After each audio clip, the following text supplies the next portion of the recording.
And hello, YouTube. It's 11:41 p.m. Wednesday, May 11th, 2022, and yeah, I should be at work right now. Yeah, my body pretty much just decided it had enough sleep deprivation and enough physical labor, and it just shut down. I do remember being up. I still have my alarm set to wake me up a little bit after 4 p.m., which was the time I would have to head out to get to the bus. And I do remember hitting snooze on that a couple times and feeling a little sore and more tired than normal, and thinking, well, if nothing else, at least having a car enables me to leave later and get to work on time and get some more sleep, which I desperately need right now. And realizing that my snooze, going off every 10 or 15 minutes or however long that delays the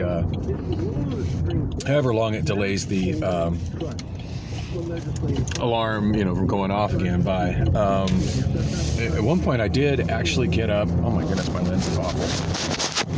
That's better. I did actually, I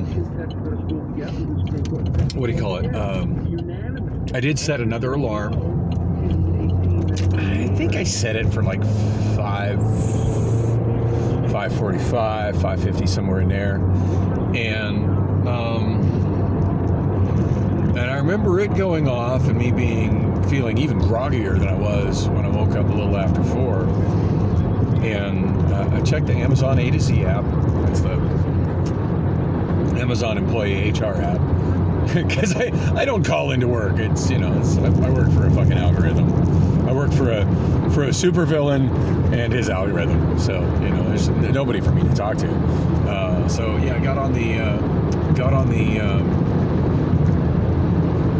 that, and once again, there's no VTO available, because that would have greatly simplified things for me if I could have just been like, yeah, voluntarily taking a night off. I am sore, and I'm sore. My feet hurt, my hands hurt. It's most of my hands. My hands hurt a lot. The rest of my body, it's not feeling good. I got a bit of a headache too, although I just took some migraine relief pills, so that should hopefully kick in by the time I get to the warehouse. Anyway, VTO not an option. I looked at my other options. I've got more than enough vacation time to take a day off work, and oh man, I still need to make it to the tire shop. Once I get over 70 miles per hour, there's a definite shimmy in this car, and it is not pleasant at 80.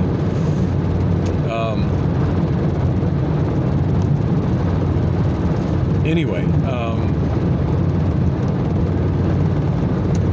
sorry, I've been distracted by the shimmy of my car.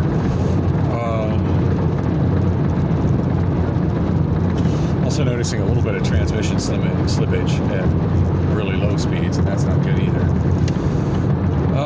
Okay, what was I saying for noticing there's still issues with my car?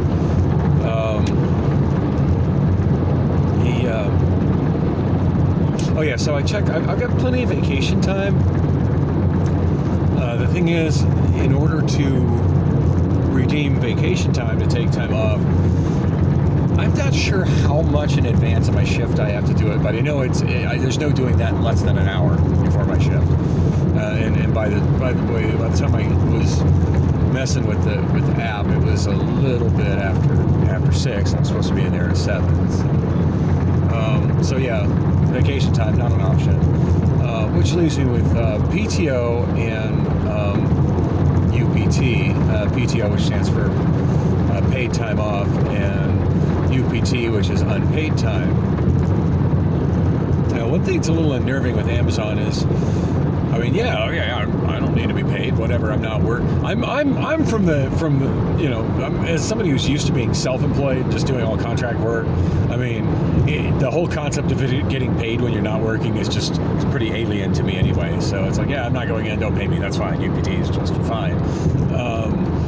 But the thing with UPT and Amazon is they use UPT as a gauge of how good of an employee you are, as opposed to, how good of an employee you are.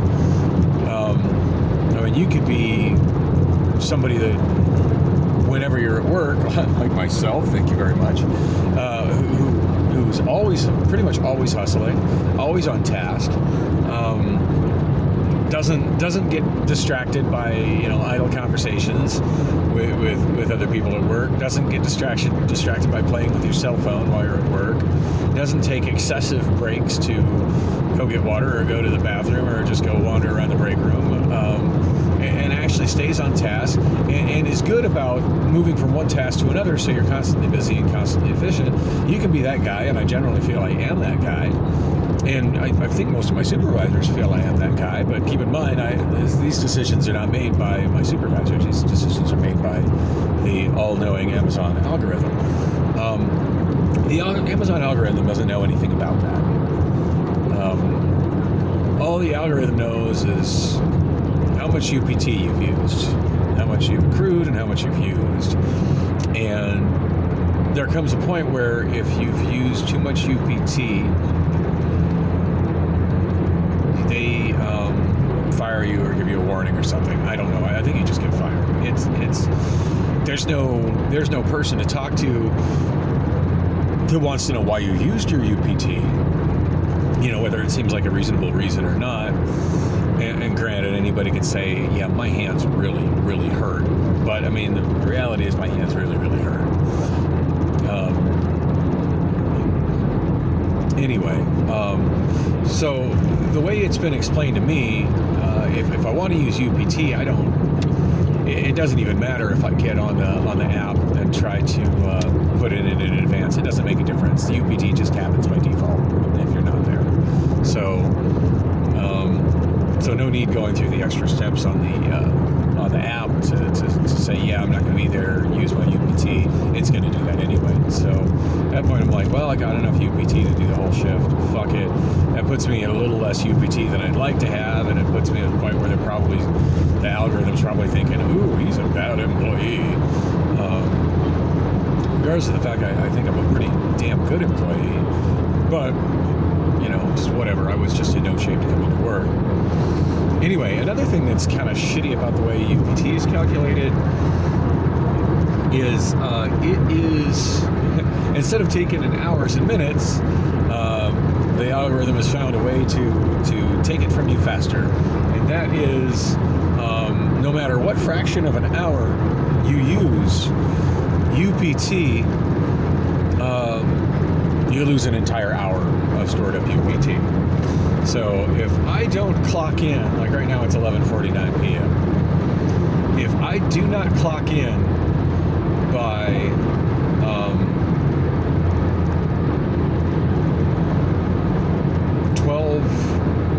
12 o'clock straight up. In fact, I'm not even going to feel completely comfortable with this algorithm unless I clock in at 11:59, which means you got 10 minutes to get parked in the building. Yikes.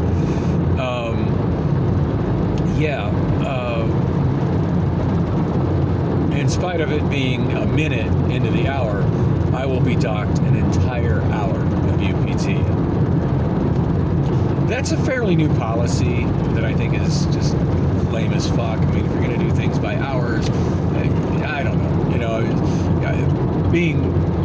Losing an hour over a minute to me just seems inherently unfair and kind of a shitty thing.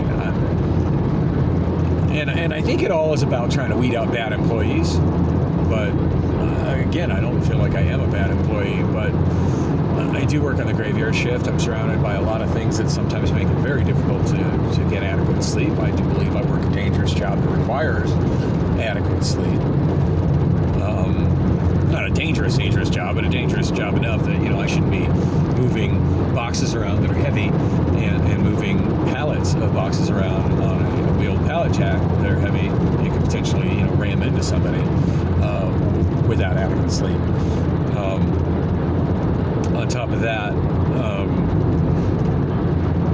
so the sleep is an important factor on the shift, and then the other thing to keep in mind is that it is a physically demanding job, and I mean sometimes it's just a little bit more than my body can handle, and I guess the easy thing to say is then I guess you're not qualified for the job, quit. for the most part, I think I do it pretty good. But yeah, the reality is I am over 50, and maybe I do need a little accommodation for that. That my body is not going to regenerate and take that kind of physical abuse the way a 22-year-old's body is going to. That's just what it is. I still think in spite of that, when I'm there, I hustle and work a lot harder than the majority of the 22-year-olds that are there. They're taking every opportunity they can to kind of hide behind a tall pallet worth of goods and tap away on their cell phones. So anyway, I digress. Anyway, I woke up about an hour ago. I still don't feel so hot. In fact, I got a headache that I didn't have earlier. But I'm trying to get in and see if I can get punched in before midnight. I was laying in bed working on my vlog a little bit, probably the least important thing I could have been working on.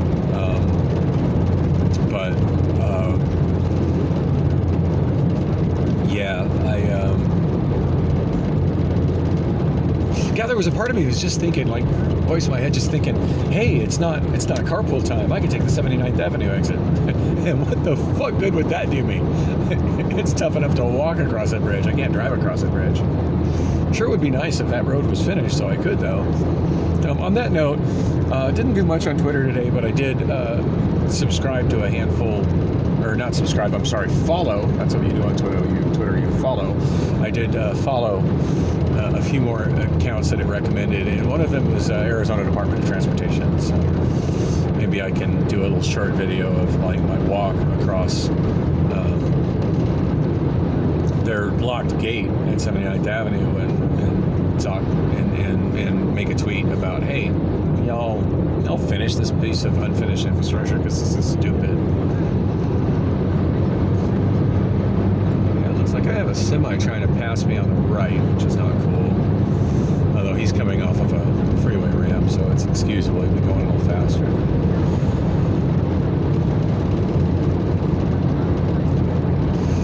So on that note, I functionally was in a passing lane. I needed to be doing it and not just be sitting there. All right, next exit is 75th Avenue. That is my exit.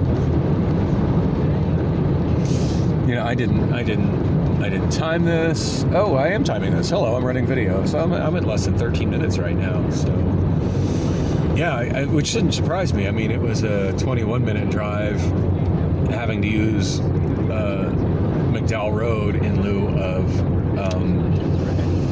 Loop 202 because of congestion on 202, whereas this is me taking the most direct and fastest route with no traffic. So, dang. 13 minutes for something that takes like 2.5 hours on the bus using an express bus, mind you. So,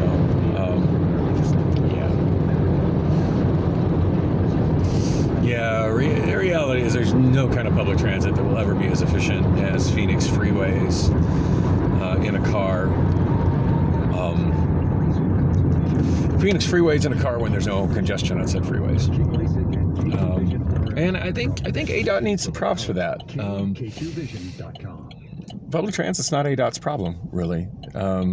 It'd be kind of helpful if it was, but maybe if there were less agencies involved in all the transit and transit and transportation and roads and whatnot. If it wasn't split among so many different agencies, maybe it would be done a whole lot better than it is. But I got to give it credit where it's due. ADOT does a hell of a job with our freeways here in Arizona. I certainly notice when I go to another state how the freeways are not as good as they are here. So I got to give props to ADOT for that. And that whole issue with the connectivity of 79th Avenue going south to from the bridge where the carpool exit is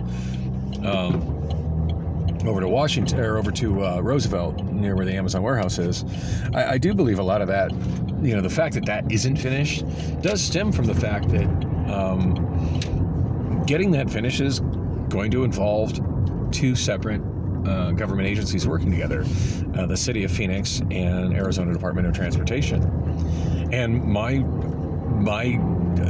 without doing any research into it, I would assume each of them is looking at the other as too much hassle to deal with. Well, I would imagine Phoenix is looking at ADOT as too much hassle to deal with, since that project is done and not being worked on anymore, 79th Avenue. And I would imagine ADOT doesn't even, the fact that there is a 79th Avenue south of the 79th Avenue exit now is 100% off ADOT's radar because that's not ADOT's road. Anyway, I need to wrap this up. I don't have any more time to piss away on this. It is 11:56. I think as long as I'm already done using my phone by the time I enter the parking lot, I will be able to clock in by 11:59. Especially if I remember right, my clock in the car is about half a minute fast. So yay! Speaking of which, not that anybody probably cares, but I used to, as a matter of rule, keep when I owned my own taxi company, Express Cab. I kept absolutely every clock in my car and every clock in my home exactly 2 minutes ahead of actual time, deliberately. The exception being the clocks on my VCRs, because I did a lot of time shifting of TV. But everything else exactly 2 minutes, like to the second, 2 minutes as much as I could, 2 minutes ahead of time. And I always referred to that as Express Cab time. That's the time that we always needed to be on time for our customers, Express Cab time, which basically transmitted into be there 2 minutes before you're due. I know it sounds silly, but that was my company and my company policy. Anyway, thanks for coming with me on the drive. 57 after on my clock, which means probably 56 after, but yeah, I'm trying really hard to not destroy what's left of my suspension on these heinous speed bumps, and I'm the guy that's always saying, hey, asshole, it's 5 miles per hour, so I should probably be doing 5 miles per hour. But yeah, hopefully I can get in the door and get clocked in time. I'm optimistic. Anyway, thanks for coming with me on the drive.